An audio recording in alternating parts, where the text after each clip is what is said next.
देख रहे हैं, मैं इमरान खान हूँ। सबसे पहले सुहेल अफरीदी साहब का स्टेटमेंट। सुहेल अफरीदी साहब ने खिताब किया तलबात के साथ, और तालिबात वहाँ पे मौजूद थी पेशावर यूनिवर्सिटी में, और जब उन्होंने इय्याका नअबुदु व इय्याका नस्तईन से आगाज़ किया ये कुरान पाक की आयत पढ़ के, तो तालिबात ने पूरे जुनून के साथ इसका जवाब दिया। अल्लाह रब्बुल इज़्ज़त का कलाम है, लेकिन इमरान खान साहब अपनी तकरीर इन दो आयात से शुरू करते थे हमेशा, इय्याका नअबुदु व इय्याका नस्तईन। तो या अल्लाह हम तेरे से मदद मांगते हैं, तेरी इबादत करते हैं और तुझी से मदद मांगते हैं। तो उसके ऊपर जो रिस्पॉन्स किया तालिबात ने, वो फिर सबको पता है कि अब इमरान खान साहब कहाँ खड़े। फिर इस पे जो है वो सुहेल अफरीदी साहब ने बात भी की, और ये चंद चीज़ें हैं जो मैं आपके सामने रख देता हूँ जो सुहेल अफरीदी साहब ने जवाब दिया, इसमें DGISPR को भी। अच्छा जी, एक तो उन्होंने कहा VC साहबा आपने अंग्रेज़ी में तकरीर की जो मुझे बिल्कुल अच्छी नहीं लगी। मैंने तमाम यूनिवर्सिटीज़ को हदायत की है कि हमारी कौमी ज़बान उर्दू है और तमाम तकरीरें उर्दू में होंगी। मैं ये दूसरी मरतबा कह रहा हूँ, अब तीसरी बार मुझे गुस्सा आएगा। सुहेल अफरीदी साहब ने कह दिया तो हमारी कौमी ज़बान उर्दू है और तमाम तकारीर उर्दू में होंगी। अच्छा, इसके बाद उन्होंने कहा जी सोशल मीडिया पर एक बंदा कह रहा है कि क्या हम KPK की बच्चियों को गारों में भेज दें। तो ये आप लोगों का ख्वाब तो हो सकता है, लेकिन इन बच्चियों का भाई ये नहीं होने देगा। हमने खैबर पख्तूनख्वा में दोबारा अमन लाया है, लेकिन बंद कमरों के फैसलों ने एक बार फिर हमारी जिंदगी अजीरन बनाई हुई है। जब हम दहशतगर्दों की आमद का बताते थे तो ये कहते थे कि हम झूठ बोल रहे हैं और प्रोपेगेंडा कर रहे हैं। अगर मुसलसल ऑपरेशन के बाद कामयाबी नहीं मिल रही तो इसका मतलब है पॉलिसी में शिफ्ट आना चाहिए, और पॉलिसी बंद कमरों में नहीं, खैबर पख्तूनख्वा के स्टेक होल्डर्स को एतमाद में लेकर बनाई जाएगी, तो वो मुस्तकिल और पायदार अमन में अहम किरदार अदा करेगी। हम तो इनको बताते थे दहशतगर्द आ रहे हैं, क्यों लेकर आ रहे हो। हम शोर मचाते थे तो ये कहते थे आप प्रोपेगेंडा कर रहे हैं, कोई नहीं आ रहे दहशतगर्द। मुझे अच्छी तरह याद है कि जब मैं इसके ऊपर काम कर रहा था, मुराद सईद से मेरा उन दिनों में राब्ता था। वो बेचारा चिल्ला रहा था, हर एक को फोन करके बता रहा था। लोग इस पे मीडिया में बात करते हुए डरते थे। तो मेरे पास क्योंकि नौकरी नहीं थी, मैं वीलॉग करता था, तो मैं उसमें ये बातें कर रहा था। तो मुझे बाकायदा राब्ता करके मिलिट्री इंटेलिजेंस के लोगों ने ये कहा, फौज के लोगों ने मुझे राब्ता करके ये कहा कि जनाब ये सारा प्रोपेगेंडा है, कोई दहशतगर्द नहीं आ रहे खैबर पख्तूनख्वा में। तो उस वक्त ये हमें यकीन दिला रहे थे कि दहशतगर्द नहीं आ रहे। वही बात सुहेल अफरीदी ने कही कि यकीन दिला रहे थे, लेकिन अब बंद कमरों के अंदर फैसले कर रहे हैं कि जनाब ऑपरेशन करना है। तो दहशतगर्द लेकर आ रहे थे, तब हम जब बताते थे तो कहते थे हम प्रोपेगेंडा कर रहे हैं। तो उन्होंने कहा यहाँ दहशतगर्दी को खत्म नहीं किया जा रहा, यहाँ इमरान खान और PTI को खत्म करने की बातें हो रही हैं। अगर उन्होंने दहशतगर्दी को खत्म करना होता तो हमारे साथ बैठकर पॉलिसी बनाते। हमने घर छोड़े और हमें कहा गया कि आपको 4 लाख रुपए मिलेंगे जो बंदा घर छोड़ेगा, लेकिन रियासत पाकिस्तान ने आज तक वो पैसे नहीं दिए। हम मिलिट्री ऑपरेशन के नुकसानात अपनी आंखों से देख चुके हैं। हम रास्ते में खड़े होते थे और जो हमारी माएं और बहनें बगैर चप्पल के, सर पर चादर के सड़कों पे आती थी, हमें दोबारा वो मंजर अब नहीं देखना चाहते। सुहेल अफरीदी ने यह भी कहा। कल एक बंदा कह रहा था कि क्या हम खैबर पख्तूनख्वा के बच्चियों को गारों में भेज दें। तो ये आप लोगों का ख्वाब तो हो सकता है, लेकिन इन बच्चियों का भाई ये हरगिज नहीं होने देगा। एक माइंडसेट को अच्छा नहीं लगता कि खैबर पख्तूनख्वा तरक्की करे, उनको अच्छा नहीं लगता कि हमारे बच्चे पढ़ें, उनको हमारे बच्चों के हाथ में कलम अच्छा नहीं लगता, क्योंकि हमें हमेशा बे से बंदूक ही सिखाया गया है। यानी एक तो बैटलफील्ड बनाया हुआ ना खैबर पख्तूनख्वा को, कि ये लोग शायद पैदा ही लड़ने के लिए होते हैं।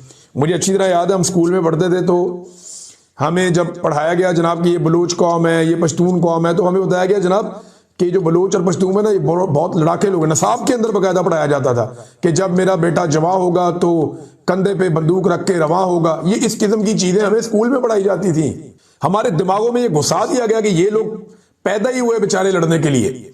ये फैक्ट्री में नहीं जाएगा, ये इंजीनियर नहीं बनेगा, ये डॉक्टर नहीं बनेगा, ये मशीन नहीं चलाएगा, ये कोई और, मेरा बेटा जवां होगा तो बंदूक कंधे पे रख के रवां होगा। इस किस्म की शायरी हमें जो है वो पढ़ाई जाती थी कि जनाब बलूच माएँ और जो पश्तून माएँ वो ये ख्वाब देखती है। ऐसा कौन माँ देखती है ख्वाब। दुनिया जदीद हो चुकी है, वो तलवारों वाला दौर अब नहीं रहा, अब टेक्नोलॉजी का दौर है, आपको मईशत की वार में आना पड़ेगा। बहरहाल वो ये कह रहे हैं जनाब कि हमें तो बे से बंदूक ही सिखाया गया। खैबर पख्तूनख्वा में एक बार फिर मिलिट्री ऑपरेशन की तैयारी हो रही है। अगर मुसलसल ऑपरेशन करने के बाद दहशतगर्दी खत्म नहीं हो रही और फिर से ऑपरेशन किया जा रहा है तो कौम को एतमाद में लें। अगर 15-17 साल से एक प्रैक्टिस हो रही है मगर वो कामयाब नहीं हो रही तो इसका मतलब है पॉलिसी ठीक नहीं है, उसको शिफ्ट आना चाहिए। फिर मिलिट्री ऑपरेशन में नुकसानात का जिक्र करते हुए सोहेल अफरीदी आपदीदा भी हो गए, काफी रंजीदा हो गए वो। उन्होंने कहा कि मैं अफरीदी हूं और आपको पूरे वसूख से कह रहा हूं कि ऑपरेशन से पहले हमारे अफरीदी कबीले में भी मर्द या औरत भीख मांगने वाला कोई भी नहीं था, लेकिन बदकिस्मती से ऑपरेशन के दौरान घरों में जितने मर्द थे शहीद हो गए, सिर्फ औरतें रह गईं। और मैं जब उनको भीख मांगते देखता हूं तो मुझे तकलीफ होती है। वो रोना शुरू हो गया बेचारा शहरयार अफरीदी, ऐसी बेबसी है वहां पे। मिलिट्री ऑपरेशन से पहले मेरी अफरीदी कौम में एक भी भीख मांगने वाला नहीं था, ना मर्द और ना औरत। इमरान खान को खत्म करने की बात हो रही है। सोहेल अफरीदी ने बहुत तकलीफ का इजहार किया। मुझे बहुत बुरा लगता है जब हम अपनी बहनों को सड़कों पे भीख मांगते हुए देखते हैं। दहशतगर्दी को नहीं, ये इमरान खान को खत्म करना चाहते हैं। वजीर आला ने कहा कि बंद कमरों के फैसले खतरनाक होते हैं। मिलिट्री ऑपरेशन की तैयारी हो रही है। 22 ऑपरेशन, 14,000 टारगेटेड ऑपरेशन हो गए हैं। 22 बड़े और 14,000 टारगेटेड। हमने निशानदेही की, दहशतगर्द आ रहे हैं, हमने रिपोर्ट दी। अगर ऑपरेशन करना है तो एतमाद में लें, सियासी जमातों को एतमाद में लें, यहां के मुशरान को एतमाद में लें। ऑपरेशन से हमारे स्कूल, अस्पताल, घर तबाह हुए। मिलिट्री ऑपरेशन शुरू होने से पहले एक भी भीख मांगने वाला नहीं था। ऑपरेशन ड्रोन अटैक, धमाकों से लोग शहीद हुए। अब वहां औरतें भीख मांगती हैं। हम दहशतगर्दी के खात्मे के लिए एक बार फिर कुर्बानी देने के लिए तैयार हैं। फिर उन्होंने कहा जी कि मैं इमरान खान साहब का पैगाम लेकर कराची जा रहा हूं। सिंध हुकूमत से कोई राब्ता नहीं हुआ, सिंध तंजीम से मेरा राब्ता है। ये सोहेल अफरीदी साहब ने स्टेटमेंट दिया। अब जावेद हाशमी साहब ने भी डीजी ISPR साहब के बयान पर रद्द अमल दिया है, जो उन्होंने 3 घंटे की प्रेस कॉन्फ्रेंस की, 3 घंटे से ज्यादा की। उन्होंने कहा डीजी ISPR की प्रेस कॉन्फ्रेंस सुनकर वक्त जाया नहीं किया। ये लोग अजल से मुल्क में दिफाई ऑपरेशन और सियासी ऑपरेशंस कर रहे हैं। कामयाब सिर्फ सियासी ऑपरेशंस में हुए हैं। खैबर पख्तूनख्वा में गोली चलाकर क्या नतीजा निकाल लेंगे? ISPR साहब, इस बार आप तहरीके इंसाफ मुकाओ ऑपरेशन में बुरी तरह नाकाम हुए हैं। अब कौम आपसे नहीं डरती, कौम बहादुर हो चुकी है। इनकलाब आपके सामने है और ये जिस दिन इनकलाब आएगा ना, ये आप इनके पैंतरे नादरीन बदलते हुए देखिएगा। मेरी बात आप लिख कर रख लें। जिस दिन पाकिस्तानी सारे एक दफा बाहर आ गए ना, ये कसमें खा खा के कौम को यकीन दिलाएंगे हम तो जमहूरी थे, हम तो ये करना ही नहीं चाहते थे। ये एक दूसरे को गालियां देंगे, वो कहता था, ये कहता था, उसने कहा था, ये करेंगे। और ये सारे सियासतदान इन्हीं फौजियों को गालियां दे रहे होंगे। ये आप मेरे से लिख के ले लें, यही होना है। जिस दिन आप खड़े हो गए, मैं पाकिस्तानी अवाम से मुखातिब हूं, जिस दिन पाकिस्तानी खड़े हो गए, इनकी मंजी ठुक जाएगी सारों की। ये जितने मनमानियां करने वाले, चाहे जर्नैल हैं, चाहे जज हैं, चाहे वो बड़े बड़े सियासतदान हैं जिन्होंने कंट्रोल किया हुआ है, पूरे निजाम पे कब्जा किया हुआ है, या शुगर माफिया है, या IPPs का माफिया है, या जितने बड़े बड़े माफिया हैं, ये सारे घुटने के बल बैठ जाएंगे। नाज़रीन, एक और बड़ी डेवलपमेंट हुई है। PTI ने भी एक जवाब दिया, पहले वो भी देख लेते हैं। उन्होंने कहा ये रिजीम चेंज, वजीराबाद कातलाना हमला, 200 मुकदमात, 9 मई false flag operation, crackdown, military हरासत, फॉरेन फंडिंग, मैंडेट चोरी, सानिया 26 नवंबर, फितना के फतवे, भारतीय लॉबी, 26वीं तरमीम, 27वीं तरमीम, ताहयात इस्तिस्ना, जबरी गुमशुदगियां, इन सारी चीजों के बाद भी अगर आपका बयानिया कोई खरीदने को तैयार नहीं है ना, तो नस्ल नौ आपसे बदजन हो चुकी है। यानी नौजवान अब आपसे बदजन हो चुके हैं। मईशत तबाह हाल है और मुल्क की तारीख का बदतरीन ब्रेन ड्रेन जारी है।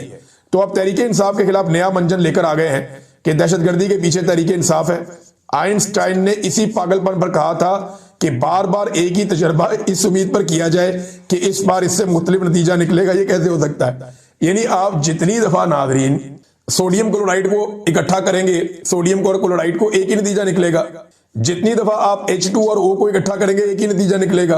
यानी आप एक तजर्बा 1000 दफा कर लेना, नतीजा वही निकलना है। जब तक कि आप वो माहौल तब्दील नहीं करते और आप वो तजर्बा बंद नहीं करते, आपको डिफरेंट तजर्बा करना पड़ता है।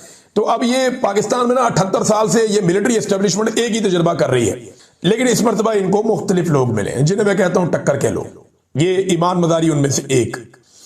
ईमान मदारी साहबा के ऊपर DG ISPR ने कल निकाल कर दिखा दिया कि जनाब ये देखें, गद्दार भी करार दे दिया, दहशतगर्दों का साथी करार दे दिया, गैर मुल्की एजेंट करार दे दिया। इन्होंने हमारे साथ भी सबके साथ यही किया है। यहां पे हमने भी वकला से राब्ता किया है, मैंने, साबर भाई ने, चंद लोगों ने हमने मिलके, कि जनाब ये जो हमारे ऊपर इल्जामात लगा रहे हैं DG ISPR, ये इनको साबित करें ना। तो हम भी कोशिश कर रहे हैं कि कोई ऐसा प्लेटफॉर्म हो जहां पे हम इनके खिलाफ मुकदमा करें। लेकिन ईमान मदारी साहबा का क्योंकि केस अदालत में चल रहा है, उसी केस से रिलेटेड वही ट्वीटें उठा के DG ISPR साहब ने प्रेस कॉन्फ्रेंस कर दी, तो वो ले गई इस मामले को अदालत में। उन्होंने कहा जी DG ने मेरे पे बराह रास्त इल्जामात लगाए, तो डीजी साहब आए और आकर सबूतों के साथ साबित करें अदालत में कि ये इल्जाम दुरुस्त है। दूसरा, उन्होंने ये कहा कि मेरा केस अदालत में चल रहा है। अब जब एक केस अदालत में चल रहा है, सब जुडिस है, तो उस मामले के ऊपर जब डीजी आईएसपीआर रैंक का एक आदमी, लेफ्टिनेंट जनरल रैंक का एक बड़ा जर्नैल, जब उसके ऊपर अपनी एक खास राय देगा तो वो अदालत के ऊपर असरअंदाज हो जाएगा। उन्होंने कहा कि फर्ज करें वजीर आजम या कोई और मेरे हक में बोल दे, तो ये प्रोसिक्यूशन तो रोला डाल देगी इस केस के अंदर कि जनाब वजीर आजम का बयान या फलाने का बयान या उसका बयान वो इस केस के ऊपर असरअंदाज हो रहा है। लिहाजा मेरे केस के ऊपर डीजी आईएसपीआर असरअंदाज हो चुके हैं। ये अदालत अब दबाव में, ये अदालत का इम्तिहान है ना, बड़ा इम्तिहान तो अदालत का है। अब अदालत का फैसला मुतनाज़ हो जाएगा, इसलिए अदालत पहले डीजी आईएसपीआर को बुलाए और बुला के उनसे पूछे कि जो आपने इल्जामात लगाए उन्हें दुरुस्त साबित करें। एक अदालत में मामला चल रहा है, उसके ऊपर कैसे वो बात कर सकते हैं? लेकिन अगर उन्होंने बात की है तो वो सबूत लेकर अदालत में आ जाए। इन्होंने कहा कि डीजी आईएसपीआर को तलब कर लिया जाए। तो जज साहब जो है ना, मजूका साहब, ये परेशान हो गए। जज साहब ने कहा हुन की कड़ी है, डीजी आईएसपीआर को बुलाना किसी जज की औकात तो नहीं है ना, ये तो चीफ जस्टिस की भी औकात नहीं है पाकिस्तान में। वो तो डीजी आईएसपीआर खुद आना चाहे और चीफ जस्टिस उन्हें उनकी इजाजत से बुला लें तो वो आ जाते हैं। यहां तो एक मेजर को बुलाना बड़ा मुश्किल हो जाता है, एक कर्नल को बुलाना, जो ओसी होता है उसको बुलाने के लिए अदालत पहले इजाजत लेती है पाकिस्तान में, फिर उसको बुलाती है। बहरहाल डीजी साहब को बुलाना था। जज साहब ने कहा 5 मिनट दो, मैं 5 मिनट बाद वापस आके फैसला देता हूं। इस बारे में बातचीत हो गई। अच्छा, वहां पे देखें कैसी नालायक किस्म की भोंडी दलील दी है प्रोसिक्यूशन ने कि जी डीजी ने इनका नाम नहीं लिया, और सामने स्क्रीन पे रख के चला दिया सारा, उनकी फोटो चला दी, उनके ट्वीट चला दिए और उनको बाकायदा डिक्लेयर कर दिया गैर मुल्की एजेंट। ये तो हमेशा से पाकिस्तान की फौज के जो जितने भी जर्नैल आए ना बड़े बड़े, इन्होंने जब भी कभी पब्लिक में बयानिया बनाया ना, जब भी किसी के खिलाफ हुए, इन्होंने क्या बात की? ये गैर मुल्की एजेंट है, ये भारतीय एजेंट है, ये इसराइल का एजेंट है। और पता लगा भारत के साथ भी इन्हीं के ताल्लुकात है, पता लगा इसराइल के साथ भी इन्हीं के ताल्लुकात है। यही अर्जियां डाल रहे हैं कि हम फौज लेकर जाते हैं, जाके हम मास को गैर मुसल्ला करते हैं। अच्छी बात है ताल्लुकात बनाना, लेकिन मैं कभी नहीं कहूंगा कि भारत के साथ बुरे ताल्लुकात होने चाहिए। हमारे जर्नैलों के भारत के साथ बेहतरीन ताल्लुकात होने चाहिए। हमारे जर्नैल चाहते हैं कि इसराइल के साथ अच्छे ताल्लुकात रखें तो बिल्कुल वो रखें, ये उनकी मर्जी है, लेकिन कौम को तो बेवकूफ ना बनाए ना। दूसरों को तो ये फतवा आप ना दें कि जनाब ये भी इसराइल का एजेंट है, वो यहूदियों का एजेंट है, वो जो है वो गैर मुस्लिम है, मुसलमान ही नहीं है, वो उसने तौहीन इस्लाम कर दी है, वो जो है वो मोदी का एजेंट है, मोदी का यार है। ये फतवे लगा लगा के खुद इनकी यारी हर जगह पे निकल आई। तो जज ने कहा 5 मिनट बाद मैं आपको फैसला सुनाता हूं। तो जज साहब 40 मिनट तक आए ही नहीं। 40 मिनट के बाद बजाय जज साहब आते, जज साहब ने अंदर से ही फैसला भिजवा दिया कि इस दरखास्त को हम पेंडिंग कर देते हैं, यानी इल्तवा में डाल देते हैं, और 342 के बयान के बाद देखेंगे। 342 का बयान जो है वो एंड में जाके होता है, जब केस का फैसला आने लगता है ना, तब होता है। हादी अली चट्टा साहब ने यह कहा कि 342 का जो बयान है ना, उसके बाद ये दरखास्त गैर मुअस्सर हो जाएगी, यानी डीजी आईएसपीआर को एक तरह का इस्तिस्ना अदालत ने दे दिया। अब देखते हैं कि किस किस्म की ऑप्शंस मजीद मौजूद हैं ईमान मजारी साहबा के पास, क्योंकि उनके केस के ऊपर बराह रास्त असरअंदाज हुए डीजी आईएसपीआर साहब। अब वो इन ऑप्शंस को कैसे इस्तेमाल करती हैं ये भी देख लेते हैं। अच्छा, दूसरी जानिब एक और इंटरेस्टिंग बात मैं आपको बताता हूं। देखिए, डीजी आईएसपीआर के खिलाफ इसी तरह की एक दरखास्त पाकिस्तान तहरीक इंसाफ या इमरान खान की बहनें भी दे सकती हैं। अलीमा खानम के ऊपर इस वक्त केसेस चल रहे हैं अदालतों के अंदर, इमरान खान के ऊपर इस वक्त केसेस चल रहे हैं अदालतों के अंदर। इन लोगों के ट्वीट्स दिखा के डीजी आईएसपीआर जब प्रेस कॉन्फ्रेंस करते हैं तो ये पाकिस्तान का एक नहायत ताकतवर इदारा है जिसके पास बंदूक है, और इन एजेंसियों के ऊपर ये इल्जाम भी है कि ये जजों के कमरों में कैमरे भी लगा देते हैं। तो ये, और जजेस ने बाकायदा लिख कर दिया हुआ है कि हमें इनसे खतरा है, ये इंसाफ के रास्ते में रुकावट है। तो ऐसे में इमरान खान साहब की जो वकला की टीम है, या अलीमा खानम की जो वकला की टीम है, या बाकी जो लोग जिनके ट्वीट्स वहां चलाए जाते हैं और दिखाए जाते हैं, डीजी आईएसपीआर ने जिनके बयान दिखाए हैं, उन तमाम को चाहिए कि अपनी अपनी अदालतों में जाकर दरखास्त डाल दें कि जनाब डीजी आईएसपीआर ने हमारे बारे में ये बात की। उन्हें बुलाएं और बुलाकर कहें और उनसे पूछें कि वो सबूत फराहम करें, वरना फिर वो हमारे केस के ऊपर असरअंदाज हो रहे हैं। उनको इस केस के अंदर बुलाया जाए और उनसे पूछा जाए कि वो क्यों अपने इतने बड़े प्लेटफॉर्म को, पूरे पाकिस्तान के और इंटरनेशनल मीडिया को बुलाने के बाद, अपनी इतनी बड़ी ताकत को क्यों इस्तेमाल कर रहे हैं, अपने वसाइल को, ये हमारे खिलाफ केसेस में। ये इमरान खान साहब भी कह सकते हैं, अलीमा खानम भी कह सकती हैं, और ये बाकी लोग, असद कैसर साहब और जो दीगर लोग हैं, वो सारे भी ये बात कर सकते हैं। अब नाज़रीन, इसमें जो आर्मी चीफ कौम का बाप है, डीजी आईएसपीआर ने कहा कि इमरान खान ने ये कहा था। अब ये इमरान खान साहब को भी चाहिए कि आर्मी चीफ से पूछें कि साबित करो मैंने ये कब कहा था, और डीजी आईएसपीआर को ये साबित करना चाहिए। ये ऐसे कोई थड़ेबाज का जुमला नहीं है, डीजी आईएसपीआर है, कोई फ्राडिया नहीं है, डीजी आईएसपीआर है। तो उन्हें जो बात करनी है वो उन्हें पक्की बात करनी है। को सोशल मीडिया पे देख के किसी ऐरे गहरे का ट्वीट पढ़ के वो वजीर इत्तलात नहीं लगे हुए पंजाब में, जो कोई भी चीज कहीं से भी उठाएंगे और उठा के पढ़ देंगे और पढ़ के ये सोचेंगे मैनू किन्हें पूछना है। ये DGISPR है, उन्हें इन बातों का जवाब देना पड़ेगा और अपनी बॉडी लैंग्वेज को फॉर गॉड सेक ठीक करें। आप फौजी हैं, आपकी फौजी की तरह की बॉडी लैंग्वेज लगनी चाहिए। ये मेरी दरखास्त है, ये मेरी जाती ख्वाहिश है कि DGISPR नेक्स्ट टाइम आए, जो मर्जी बोले, जैसे मर्जी बोले, लेकिन जरा बॉडी पोस्चर सोल्जर वाला रखे। ये लमक लमक के इस तरह ना करें, इस तरह अच्छा नहीं लगता। बिल्कुल ही लीन हुए आप 28 के ऊपर, तो वो नामुनासिब है। अब नाजरीन, ये तो मैंने आपको कहा कि इमरान खान को भी करना चाहिए। PTI ने भी जवाब दे दिया DGISPR को, वो भी मैंने आपको पढ़ के बता दिया कि PTI ने कितनी क्लियर स्टेटमेंट दी है। नाजरीन, अमेरिका में एक डेवलपमेंट हुई, ये बड़ी इंटरेस्टिंग डेवलपमेंट है। अमेरिका में आपको याद है कि 2021 में कैपिटल हिल का एक वाकया हुआ था। कैपिटल हिल पे हमला हुआ था जब डोनाल्ड ट्रंप को इलेक्शन हरा दिया गया था, या डोनाल्ड ट्रंप इलेक्शन हार गया था। तो उसके बाद लोगों ने बड़े पैमाने पे एहतजाज किया था और वहां पे कैपिटल हिल के ऊपर एक अटैक हो गया था। तो जनाब वहां पे अब इस केस का फैसला हो गया और पाकिस्तान में भी यही होना है एग्जैक्टली 9 मई का। पुलिस की नाअहली का नतीजा निकला। देखिए, नून लीग और पीपल्स पार्टी और सारे हमेशा ये कहते रहे कि देखें जी अमेरिका ने कैपिटल हिल के वाकये में कैसा इंसाफ किया, देखें जी अमेरिका ने कैपिटल हिल के वाकये में किस तरीके से प्रोसिक्यूट किया। हालांकि वहां पे उन्होंने एक एक सबूत, एक एक चीज, एक एक CCTV फुटेज, एक एक रिकॉर्ड उन्होंने सामने रखा था, वहां पे ये किया था। लेकिन इसके बावजूद वहां पे क्या फैसला आया मैं आपको बताता हूं। लेकिन यहां पाकिस्तान में कोई चीज भी नहीं, टके की इन्वेस्टिगेशन नहीं हुई और 9 मई उठा के पूरा का पूरा PTI पे डाल दिया। अब यहां पे पुलिस कहां गायब थी, आज तक किसी ने नहीं बताया। यहां पे फौज कहां गायब थी, आज तक किसी ने नहीं बताया। यहां पे CCTV फुटेज कहां गई, आज तक किसी ने नहीं बताया। कोर कमांडर हाउस की सिक्योरिटी कहां गई, आज तक किसी ने नहीं बताया। तो अमेरिका का 9 मई कैपिटल हिल पे हमला था, वो कह रहे हैं जी पुलिस की नाअहली है। व्हाइट हाउस के मुताबिक मुजाहिरीन पुरअमन थे। 6 जनवरी 2021 को गिरफ्तार अफराद के साथ नाइंसाफी हुई है। मुजाहिरीन को सियासी बुनियादों पर निशाना बनाया गया है। सिक्योरिटी इंतजामात में कोताही बरती गई है। पुलिस मुजाहिरीन को रोकने में नाकाम हुई है। तमाम 1500 नामजद मुल्जिमान को पहले ही माफी मिल चुकी है। यही होना है, ये जो होना है 9 मई के अंदर, एग्जैक्टली यही होना है। भाई पुलिस किधर थी, सिक्योरिटी किधर थी, CCTV कहां गया, ये सवालात उठाए जाएंगे बाद में। इसके साथ जो जोड़ते थे ना दोनों वाकयात को, वो अब जरा जोड़ के देख लें कि जो नतीजा अमेरिका में निकला यही नतीजा पाकिस्तान में निकलेगा। DGISPR ने एक और गिला किया। उन्होंने कहा कि एक बंदे ने पूरी पार्टी डिक्टेटर की तरह चलाई है। देखें, वो पार्टी जाने, पार्टी का काम जाने और पार्टी के वोटर जाने, आपका इससे क्या लेना देना। DGISPR इसके अंदर कैसे मुदाखलत कर सकते हैं। वो पार्टी डिक्टेटर की तरह चलाए, जमहूरियत की तरह चलाए, जैसे मर्जी चलाए। आप कौन है, आप कौन है पूछने वाले। आप कैसे पूछ सकते हैं, आप एक सरकारी मुलाजिम हैं, आपको तो इजाजत ही नहीं है किसी पॉलिटिकल पार्टी के अंदरूनी मामले में मुदाखलत करने की। इमरान खान जमहूरी है, गैर जमहूरी है, डिक्टेटर है, कुछ भी है, आपने इसका नहीं पूछना। ये वोटर जाने और इमरान खान जाने। वोटरों को पसंद है, ठीक है, नहीं पसंद वो फारिग कर देंगे, आपका इससे कोई लेना देना नहीं है। हाँ, आपने इस बात का जवाब देना है कि कौम के 35 साल से ज्यादा जो आपके 4 डिक्टेटर खा गए और वन मैन शो पाकिस्तान में चलाया, उसका हिसाब दें कौम को कि फर्द वाहिद पूरे मुल्क का मालिक कैसे बना। ये तो एक पार्टी का मालिक बना ना इमरान खान, और वो मैं उसको सफाई देने नहीं चाहता, ना उनकी पार्टी को देनी चाहिए DGISPR को सफाई कि इमरान खान डिक्टेटर है या पार्टी से मुशावरत करता है। ये होते कौन है सवाल करने वाला, कोई जमहूरी आदमी सवाल करे तो जवाब भी दिया जाए ना। जी, वो सवाल कैसे कर सकता है जिन्होंने पूरा का पूरा मुल्क कब्जा कर दिया और पूरे के पूरे मुल्क को फर्द वाहिद ने एक दफा नहीं 4 मरतबा बराह रास्त आके और कई मरतबा पीछे बैठ के चलाया। आज भी चला रहे हैं, आज भी चला रहे हैं। सब कहते हैं कि जनाब फैसले आसिफ मुनीर करेंगे और इंप्लीमेंट अदालतें करेंगी या हुकूमत करेगी।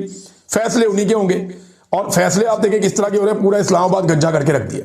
इस्लामाबाद में दरख्तों की इतने बड़े पैमाने पर कटाई हुई है कि तारीख में कभी नहीं हुई। हरा भरा इस्लामाबाद बर्बाद करके रख दिया, पूरा इस्लामाबाद गंजा हो गया। पंजाब में आटे की किल्लत बढ़ गई है। पंजाब में आटे के साथ इन्होंने क्या किया, ये इनका अपना फेवरेट मीडिया जियो न्यूज वो बताता है कि 20 किलो आटे के थैले का रेट 1800 है, लेकिन यहां पे 2200 रुपए में भी नहीं मिल रहा। वो कह रहे हैं जी 1 किलो आटे की कीमत 90 रुपए से बढ़ के 140 रुपए हो गई। इमरान खान के दौर में जब ये 1100 का आटा हुआ था ना, तो इन्होंने नाच नाच के घुंघरू तोड़ लिए थे। ये तत्ते तवे पे बैठ गए थे सारे के सारे कि जनाब आटा महंगा हो गया, मर गए, लुट गए, बर्बाद हो गए। गंदम का रेट 3200 रुपए से बढ़ के 4600 रुपए मन तक हो गया। ये फ्लोर मिल एसोसिएशन कह रही है। और किसान से कितने में ली थी? 1800 से 2200 के बीच में। जब किसान के पास गंदम होती है तो 1800 से 2200 में होती है। जैसे मिडिल में इनके हाथ में जाती है या इनके अपने सरमायादारों के हाथ में जाती है तो वो 3200 से 4600 तक हो जाती है। पैसा दुगना कैसे करना है इनसे ज्यादा कोई नहीं जानता। 100 किलो आटे की बोरी 7500 रुपए की है, लेकिन 11,000 रुपए से जायद में मिल रही है। ये जनाब जियो की रिपोर्ट है, मैंने अब तक रख दी है।